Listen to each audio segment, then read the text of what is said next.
Hello friends, कैसे हैं आप लोग। हम लोग पढ़ रहे थे इलेक्ट्रिक फ्लक्स।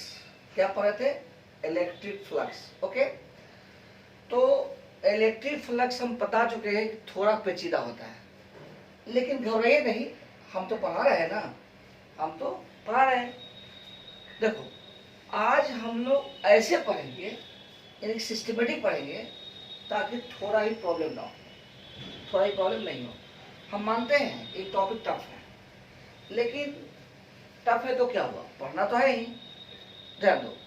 और ऐसा नहीं कि अगर टफ लगे तो हम लोग भाग जाए, ऐसा नहीं है, पढ़ेंगे। देखो, इलेक्ट्रिक फ्लक्स, तो हम बताए थे कि फ्लक्स कुछ नहीं होता है, ये नंबर्स ऑफ लाइंस का काउंटिंग होता है। जिससे इलेक्ट्रिक लाइंस ऑफ फोर्स हो, मैग्नेटिक लाइंस ऑफ फोर्स हो, इसका काउंटिंग होता है। ठीक है, उसका एक फॉर्मूला आया था, फ्लक्स इज इक्वल टू, ध्यान दो, ई डॉट एरिया। ई हुआ इलेक्ट्रिक बोलते हैं, और रियल में बताए थे कि इलेक्ट्रिक फील्ड का परिभाषा क्या है? Density of electric lines of force. Density of electric lines of force, density of electric lines of force. Okay, तो मान लो कि यह इलेक्ट्रिक फील्ड है, यह एरिया है, और आप जानबूझ करते हैं ई डॉट ए क्या होता है? E A cos theta, E A cos theta, where theta जो होता है angle between area vector and electric field. और कल बताए थे एरिया वेक्टर का डायरेक्शन प्लेन पर क्या होता है? परपेंडिकुलर। ठीक, सब बता दिए थे। ओके, आज चलते हैं, कुछ प्रॉब्लम लाएंगे ताकि आपको क्लियर हो जाए कि ये क्या होता है। ओके, लिखो,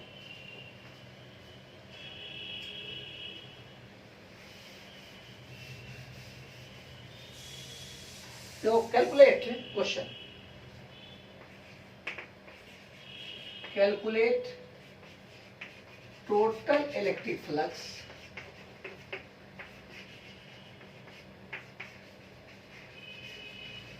through the following surface।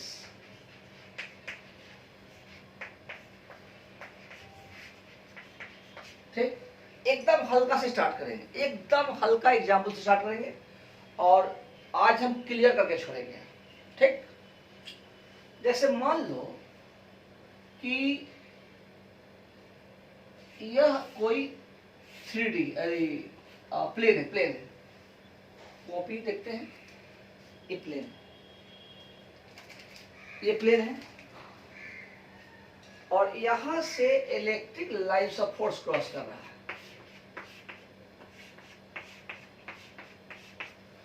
मान लो इस प्लेन का एरिया ए है, लेंथ इनटू ब्रेथ, एरिया क्या ए है। बताए थे कि एरिया का डायरेक्शन प्लेन पर क्या होता है? परपेंडिकुलर होता है। ठीक, तो एरिया या तो इधर होगा या इधर होगा, तो किसी एक तरफ मानो। बताए थे एक प्रॉब्लम के लिए किसी एक ही तरफ मानेंगे। चलो इधर मान लीजिए, हाँ, ओपन के लिए, क्लोज के लिए आउटवर्ड, बात की बात। तो एरिया इधर है, तो थीटा कितना बन गया? 0। इलेक्ट्रिक फील्ड भी इधर है, एरिया भी इधर है, थीटा कितना बन गया? 0। तो फ्लक्स क्या होगा? E to area, E A cos 0 यानी ई ए। तुम्हारे मन में सवाल आता होगा कि अगर ऐसे है और इलेक्ट्रिक फील्ड ऐसे है, ठीक, अगर एरिया वेक्टर हम इधर लेते तो कोई प्रॉब्लम नहीं है। थीटा कितना होता है? 180। इलेक्ट्रिक फील्ड इधर है, एरिया वेक्टर पीछे है, 180 एंगल है, तब फ्लक्स क्या होगा? ये कॉस 180 माइनस ये। सिंपल सी बात है, फ्लक्स स्केलर होता है, इसलिए नेगेटिव भी हो सकता है, पॉजिटिव भी हो सकता है, 0 भी हो सकता है, वो कोई मैटर नहीं। तो आप दोनों को लिखते चलिएगा। एग्जाम्पल, हम बहुत सारे एग्जाम्पल ले देंगे, और लगभग बुक में जितना एग्जाम्पल है, किताब सब में, बुक में, ऑब्जेक्टिव बुक में हो या किसी बुक में, मैक्सिमम लिखा ही देंगे, ताकि वहां पर बनाने में कोई दिक्कत ना हो। लिख लीजिए, तो ऐसा होगा तो पॉजिटिव हो जाएगा, ऐसा होगा तो नेगेटिव होगा। तुम्हारे मन में आता होगा कि सर अगर ऐसा होता, ठीक, कोई दिक्कत नहीं है, इलेक्ट्रिक फील्ड ऐसे होता, तो फ्लक्स का परिभाषा क्या है कि नॉर्मली इन करना चाहिए। जैसे कि मान लो कि इलेक्ट्रोलाइटिक फोर्स है और इस बोर्ड से फ्लक्स निकाला है, तो जो लाइंस नॉर्मली इन करेगा उसी को फ्लक्स में गिनती करेंगे, ऐसा होगा उसको काउंट नहीं करेंगे। ये तो प्लेन से चला गया, ऊपर ऊपर ही चला गया, अंदर तो गया नहीं, अंदर गया नहीं गया, वो ऊपर ऊपर ही चला गया, यह फ्लक्स नहीं होगा। मैथमेटिकल देखो, इसका एरिया वेक्टर ऊपर होगा या मन में आए तो नीचे होगा, वही बात होगा। हम बताए थे एक प्रॉब्लम में एक ही मानेंगे लेकिन कुछ भी मान सकते हैं, तो या तो ऊपर होगा या नीचे होगा। मान लो ऊपर है लेकिन फील्ड तो इधर है, तो फील्ड और एरिया वेक्टर के बीच कितना एंगल है 90, तो फ्लक्स क्या होगा ई ए कॉस 90, एकदम बेसिक जीरो। हम पहले बताए थे कि टॉपिक टफ है, यह भी बताया कि हम भारी लगने नहीं देंगे। एकदम छोटा छोटा एग्जाम्पल, एकदम छोटा छोटा एग्जाम्पल, ठीक है, लिख लेना।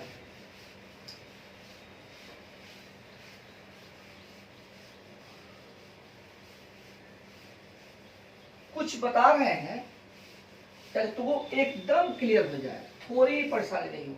जैसे देखो, तुम ऐसा सोचो यह अपना कोई प्लेट है, ठीक, और यहां इलेक्ट्रिक फील्ड कुछ इस तरह है, ठीक है, और इसका प्लेट एरिया ए है, और मान लो कि यह है 37 डिग्री, कोई दिक्कत नहीं। तो फ्लक्स क्या होता है ई और ए, ये मैथमेटिकल है, हालांकि हम इस तरह यूज नहीं करते हैं, हम बताते हैं प्रोजेक्शन मान करके। खैर देखो, पहले सीखो, बात की बात बाद में।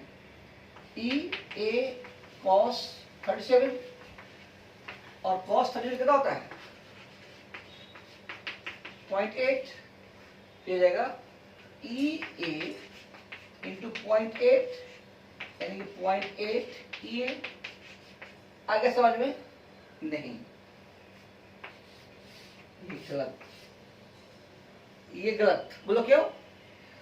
क्योंकि हमको एंगल लेना है इलेक्ट्रिक फील्ड और एरिया वेक्टर बीच। यहाँ जो 37 है वह इलेक्ट्रिक फील्ड और प्लेन के बीच है, और एरिया का डायरेक्शन प्लेन पर क्या होता है परपेंडिकुलर, इसलिए आप क्या करेंगे इसको डॉट कर देंगे, और यह एंगल कितना हो गया 53। तो आंसर होगा flux is equal to E A cos 53, और ये सही आंसर। ध्यान देना, एंगल डिसाइड करने में ध्यान देना, ओके। ऐसा नहीं कि बता दिए थे, हम तुम लोग को चेक कर रहे थे तुम लोग कहां तक है, ओके। लिखते रहे, लिखते रहे, लेकिन तुम सीखो फॉर्मूला से हट करके थोड़ा प्रोजेक्शन। क्या सीखो? प्रोजेक्शन। देखो सिंपल वेक्टर है कि फ्लक्स क्या होता है ई ए कॉस थीटा, ये कॉस थीटा क्या होता है, ये कॉस थीटा, ठीक। तो अगर हम ऐसा करें कि इलेक्ट्रिक फील्ड पर एरिया का प्रोजेक्शन या एरिया का इलेक्ट्रिक फील्ड प्रोजेक्शन, नहीं समझा, फटाफट नहीं समझा तो घबराओ नहीं, बाद में देखो। जैसे मान लो कि आपको कोई सर्कुलर प्लेट है, फिर बड़ा क्वेश्चन उबड़ा, मान लो कि ये सर्कुलर प्लेट है जिसका रेडियस है कुछ मान लो आर है,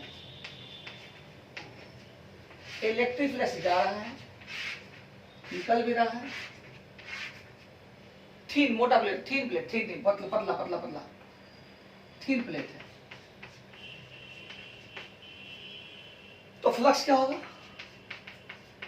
ई ई एरिया प्लेट क्या होगा पाई आर स्क्वायर। इसके लगे यहाँ हम एंगल क्या ले लिए 0, अगर 180 लेते तो क्या लेते माइनस। क्लियर हो रहा है ना? देखो अब थोड़ा सा थ्योरी को आगे बढ़ाते हैं, मिटा दें। देखो question, a cylinder of length L and a radius of cross section R is placed in uniform electric field E exists along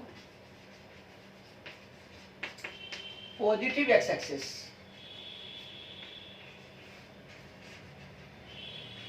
as shown in figure। किसी इलेक्ट्रिक फील्ड में एक सिलेंडर को रख दिया, तो बताना है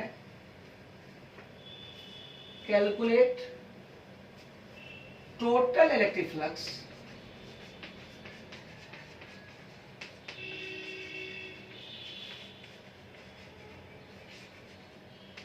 through the surface of cylinder. मान लो एक क्वेश्चन है, जैसे मान लो कि यही सिलेंडर है, क्या सिलेंडर है जिसका radius of cross section length L है, radius of cross section R है। तो बताना है कि सिलेंडर के सरफेस से टोटल इलेक्ट्रिक फ्लक्स क्या होगा। यही है, हाँ इलेक्ट्रिकल ऐसे दिया हुआ है, इलेक्ट्रिकल दिया हुआ है। इसको समझने के लिए हम एक एग्जाम्पल लेते हैं।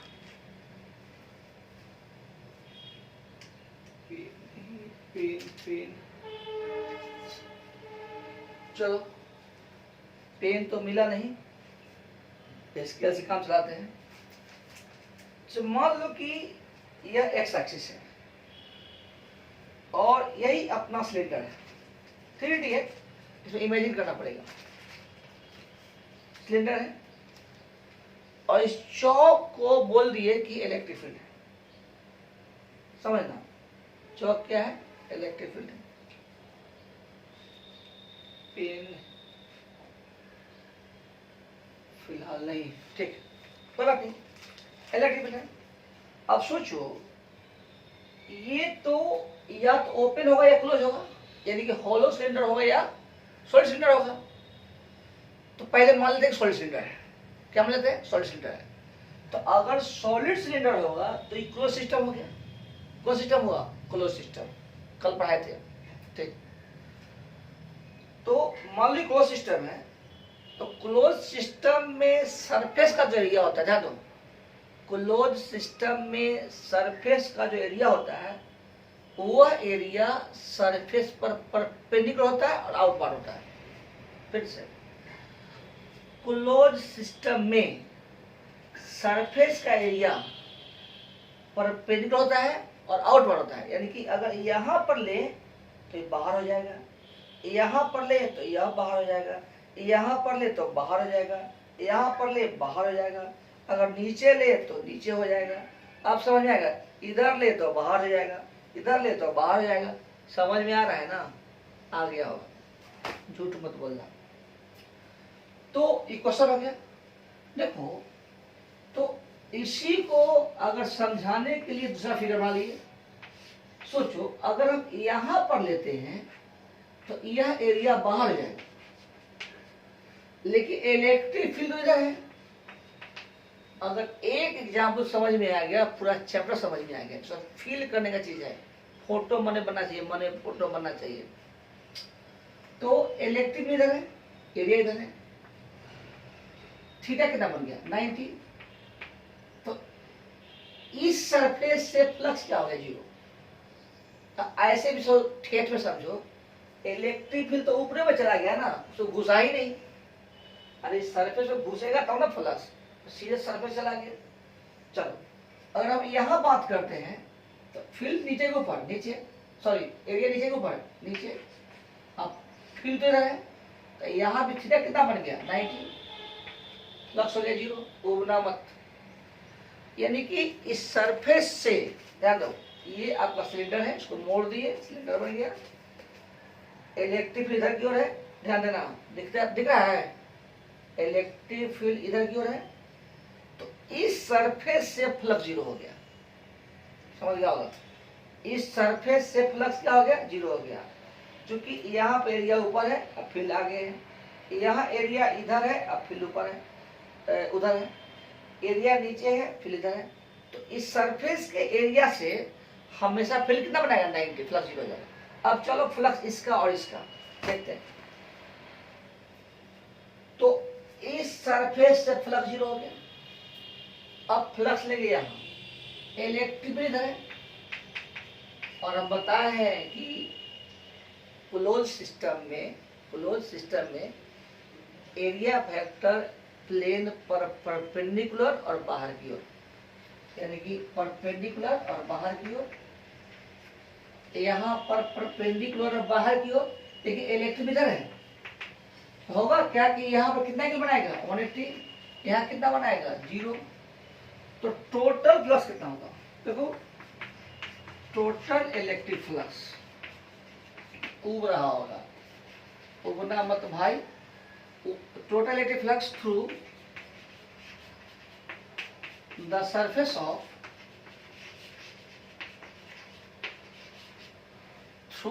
Of cylinder.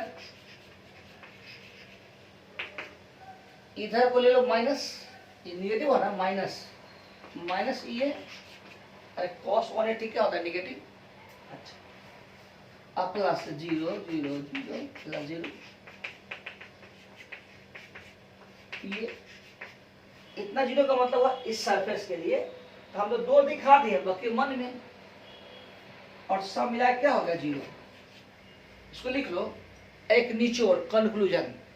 देखो किसी भी यूनिफॉर्म इलेक्ट्रिक फील्ड में, ध्यान दो, किसी भी यूनिफॉर्म इलेक्ट्रिक फील्ड में, बोलो किसी भी शेप को रख दें, किसी भी शेप ऑफ कंडक्टर को रख दें, किसी शेप के कंडक्टर को रख दें, फ्लक्स क्या हो रहा है 0। लिखो note,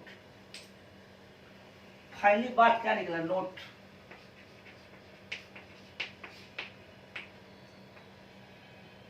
any shape of conductor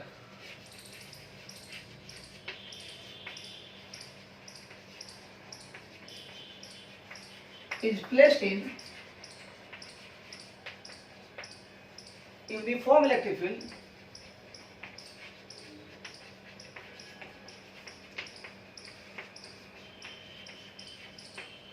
then total electric flux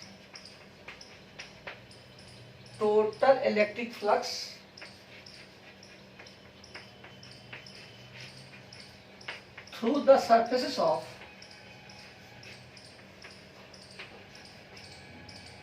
conductor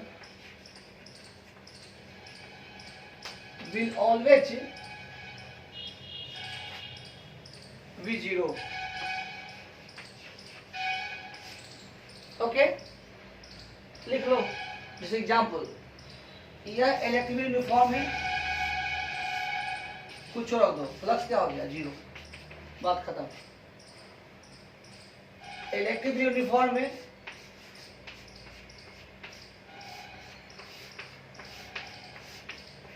flux क्या हो 0, आराम से कुछ नहीं करना है, कोई भी रख दो, स्फीयर रख दो, सिलेंडर रख दो, जो मन में आए लिख मेरे भाई। फ्लक्स क्या हो, बोलो 0, बोलो रख दिए, कुछ भी बोलो, ये बना लो, कोई दिक्कत नहीं है, जो मन में बनाओ। इलेक्ट्रिक रख दिया, फ्लक्स क्या हो गया 0। तो एक ऑब्जेक्ट मिल गया कि किसी यूनिफॉर्म इलेक्ट्रिक फील्ड में अगर कंडक्टर रख दो, चाहे पैरेलल हो, एंटी पैरेलल हो, ऊपर हो नीचे हो, कोई फर्क नहीं पड़ता है, टोटल फ्लक्स जीरो होगा। इसका सिंबल लॉजिक लोग ठेठ में क्या कहते हैं कि जितना घुस रहा है उतना निकल रहा है। खैर उस लॉजिक से हमको मतलब नहीं, उस लॉजिक से हमको मतलब नहीं। देख लो देखिए, अब इस ऑब्जेक्टिव में से ऑब्जेक्टिव निकालते हैं, इस ऑब्जेक्टिव में से हम ऑब्जेक्टिव निकाल रहे हैं। ओके देखो,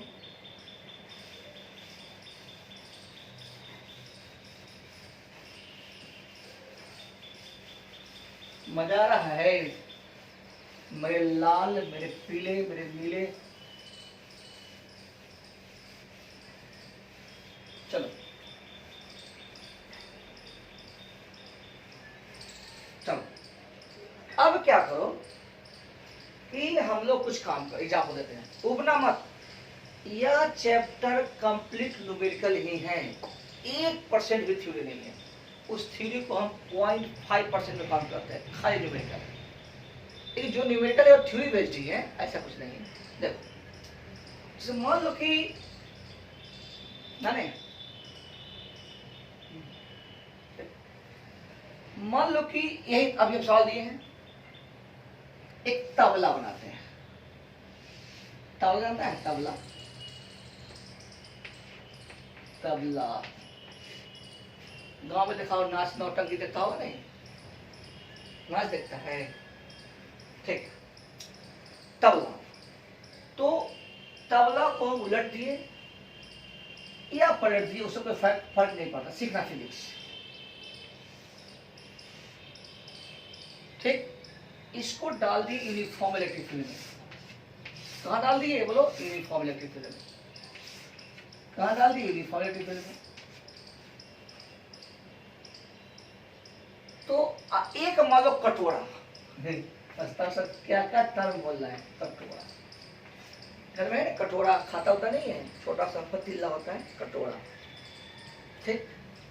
मोटा मोटी ठेठ में तबला का यह मुंह बंद होता है और कटोरा का खुला होता है, ठीक है। ये खुला हुआ है, एकदम क्लियर होना चाहिए, खुला हुआ है। खुला हो तो कटोरा, अब बंद हो तो तबला, ठीक। यानी कि ये क्लोज हो गया। क्या हो गया? क्लोज। तो टोटल फ्लक्स जीरो हो गया, चाहे इसमें हो या इसमें हो। आंख बंद करके, आंख बंद करो, चलिए आंसर लिखो, जीरो। तो किसी यूनिफॉर्म इलेक्ट्रिक फील्ड में 1 मिनट पहले लिखा है कि टोटल फ्लक्स हमेशा जीरो होगा अगर सिस्टम क्लोज हो, कोई कंडक्टर हो तो। ये कटोरा है, ये लिख लिया। ये पूरा बंद है मुंह, पूरा मुंह बंद है, पूरा मुंह बंद है, टोटल फ्लक्स क्या हो गया? जीरो। ओके ठीक, आंसर लिख लिए, लिख लो, लिख लिए, लिख लिए, लिख लिए। सोचता हूँ सब छोटे एग्जाम्पल देने की नया बात हो, क्या होगा? नया बात है। अब आओ कटोरा पर, ये मुंह खुला हुआ है, ध्यान देना। हम उस चीज पर ज्यादा प्रेशर देते हैं जहां पर बच्चा कंफ्यूज होता है। बाकी तो कॉमन है, ये खुला हुआ है,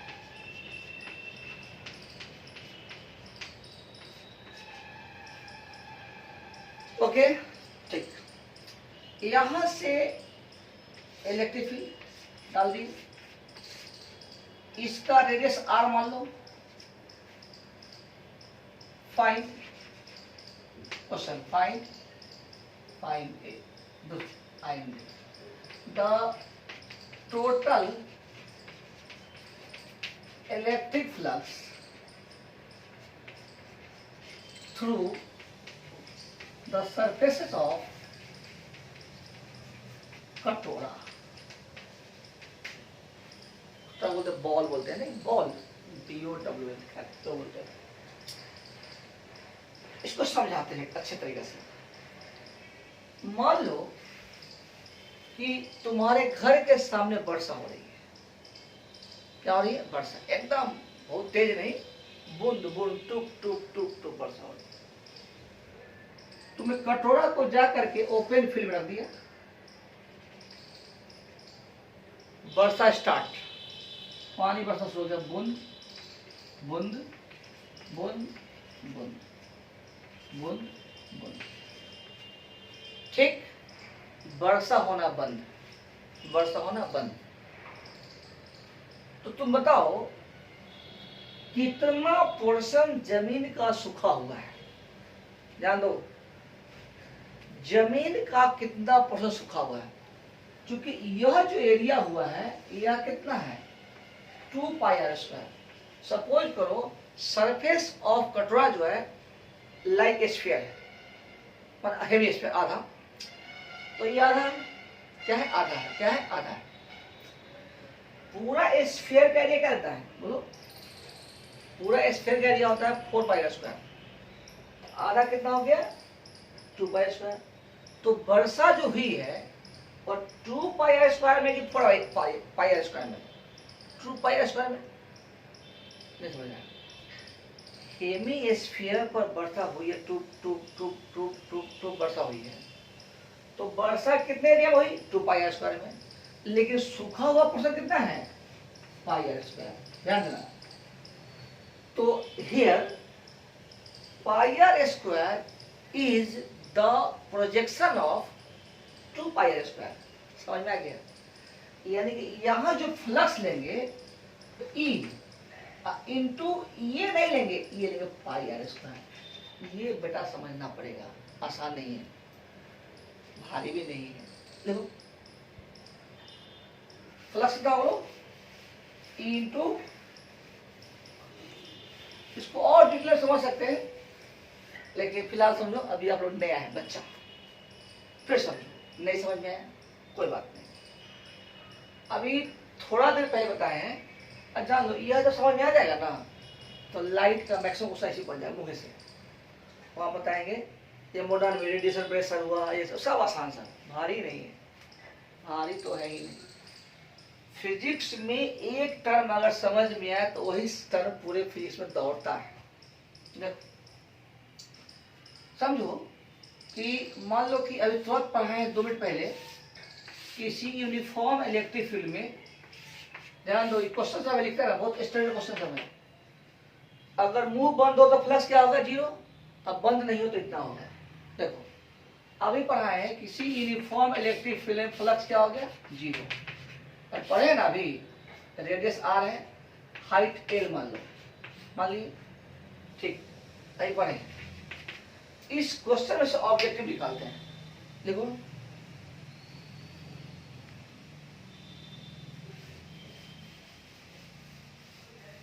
ऑब्जेक्टिव क्या निकालेंगे कि सिलेंडर को बीचों बीच काट दिया, काट दी। स्वाभाविक है पहले सिलेंडर ऐसे था, सिलेंडर ऐसे था, सिलेंडर ऐसे था, इलेक्ट्रिक फील्ड ऐसे पास कर गया, पास कर गया, पास कर गया। अब क्या किए कि आधा काट दिए।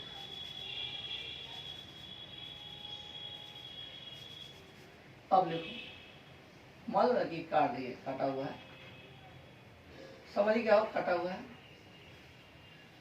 अब काटा हुआ है उसका भी लॉजिक अलग है।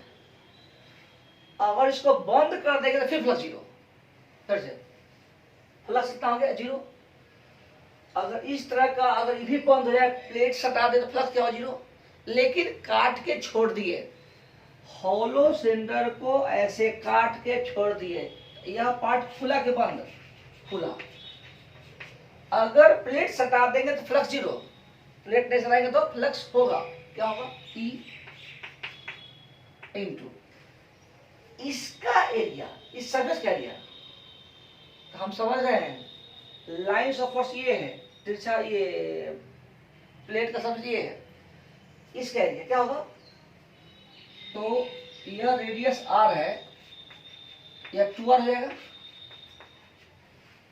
2r ना हो जाएगा, यहां से यहां गोल है, काट दिए तो 2r ना हो जाएगा, ठीक है। 2r into height h l, ये फ्लक्स हो गया। मतलब तुम ऐसा इमेजिन करो कि ये कटे हुए का एरिया, तो देखो सेंटर से ये r हो गया, इधर से भी r हो गया, तो 2r हो गया। ये आपका एक तरह से प्लेट बन जाए, plate, rectangular plate, 2r l। समझ में आएगा? लिखो।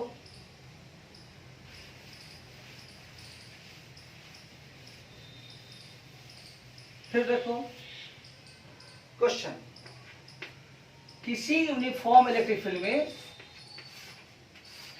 अगर हम इस टाइप का शेप रख दें, सब होलो है, सब क्या होलो है, फ्लक्स क्या होगा? 0। जिसका रेडियस कितना है? r है। हाइट मान लो तुम h, इसको l मान लो।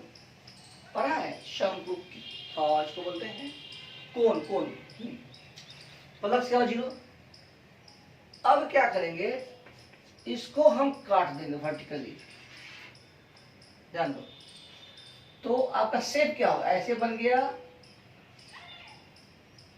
ऐसे बन गया, ये हाइट h है, ये l है, ए शेप है, यही तो है, यही। अब घबराओ नहीं, ये ऐसे है, इमेजिन करना पड़ेगा। अरे कौन जानता है, कभी आइसक्रीम खाया है? आइसक्रीम खाया है? अभी कोरोना है, आइसक्रीम मत खाना, ठंडा होता है, गला फंस जाएगा। खैर खाया होगा। तो इस कोन को में हम लोग भरते हैं ना, आइसक्रीम लेके भर देता है आइसक्रीम। उसको इमेजिन करो कि उसको बीच से काट दिए, तो इस तरह खोल बन गया, ठीक है। जिसका रेडियस कितना है? r। तो फ्लक्स क्या होगा? E into area. अब क्या होगा बता दो, क्या होगा? ये बन जाएगा ट्रायंगल शेप का बनेगा ना, E इंटू ट्रायंगल शेप में ऐसा आ जाएगा, हाइट होगा h, क्या नहीं कर 2rh प्लेट बन जाएगा नहीं, half, half into base, base होगा 2r, हाइट होगा h। देख लेना, हम भी तो इमेजिन ही कर रहे हैं, यही होगा। हम भी इमेजिन कर रहे हैं, कुछ याद वाद नहीं है, बस फिजिक्स। तो जो कटिंग करेगा ना, उसका एरिया क्या हो जाएगा? 2r इंटू h, ठीक है, सही,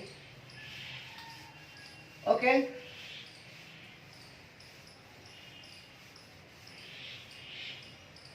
तो इस तरह का सवाल है कि किसी इलेक्ट्रिक फील्ड में अगर रखते हैं तो इलेक्ट्रिक फ्लक्स क्या होगा, ठीक है। देखो एक टर्म और बता रहे हैं, जैसे मान लो कोई चार्ज क्यू है, चार्ज क्यू है, and this charge is surrounded by different spherical cells। ध्यान देना, this charge is surrounded by different spherical cells। Suppose करो कि यह spherical cells है, यह spherical cells है, यह बहुत सारा है। ये मान लो कि r1 डिस्टेंस पर है, r2 डिस्टेंस पर है, r3 डिस्टेंस पर है। डिस्टेंस को या रेडियस को, तो this charge is surrounded by different spherical cells having radius r1, r2, r3, okay। तो बताओ कितना टाइम हुआ? देखो क्रॉस कर रहा है, तो इस चार्ज से जो इलेक्ट्रिक फील्ड होगा वो इसको भी क्रॉस करेगा, इसको भी क्रॉस करेगा, इसको भी क्रॉस करेगा। मान लो इस चार्ज से 3 और 3 6 एक 7 इलेक्ट्रिक लाइन को क्रॉस किया, कितना के 7।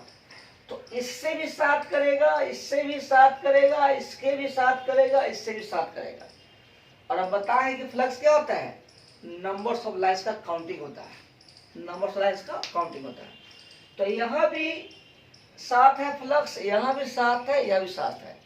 और फ्लक्स से पढ़ने से क्या जानते हैं? E into area, dot product तो जानता ही है ना। अब देखो यहां से यह डिस्टेंस और यहां से यह डिस्टेंस, यहां से यह डिस्टेंस, सब डिस्टेंस अलग अलग सेम है, अलग अलग है।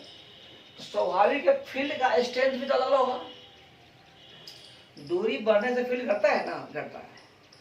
यानी कि इससे और इससे सबसे फ्लक्स बराबर, तो लिख दो E1 A1 E2 A2 E3A3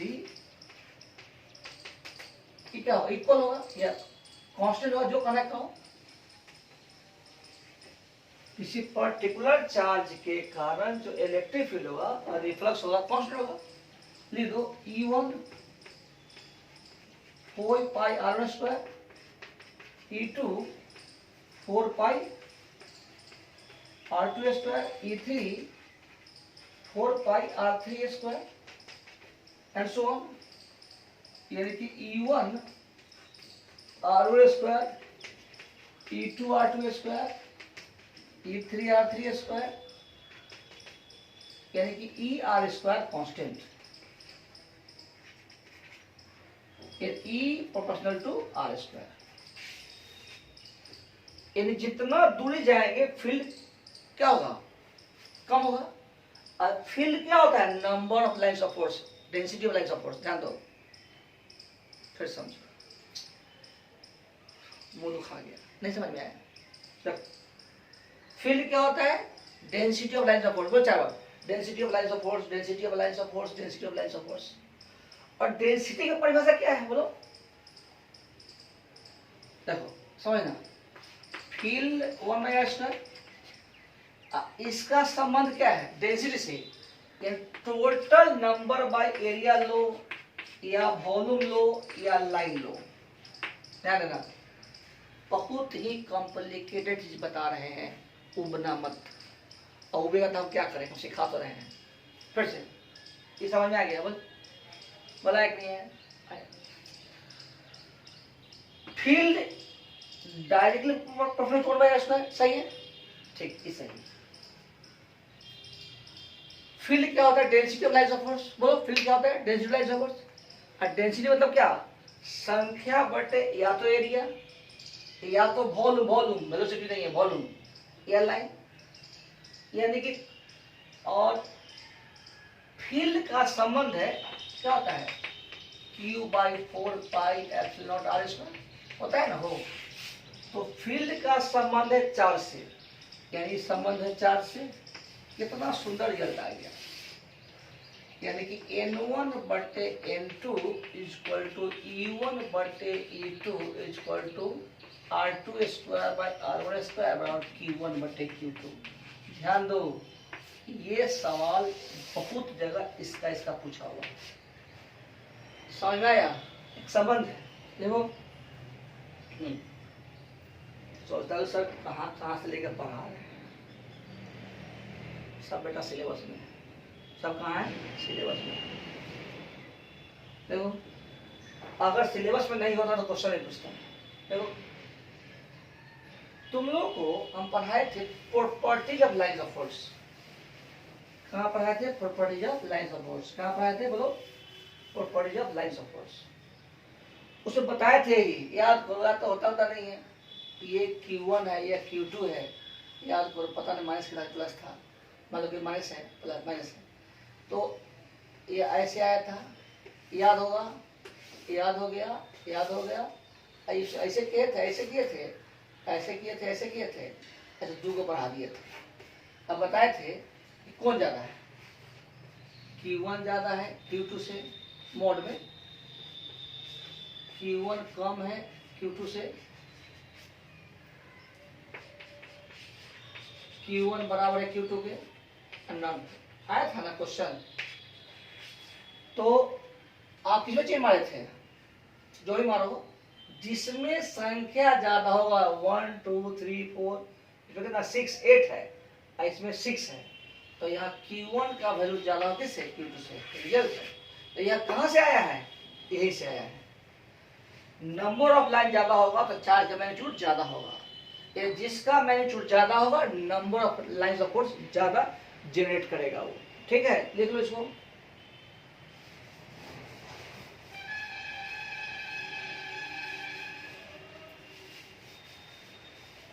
और देखो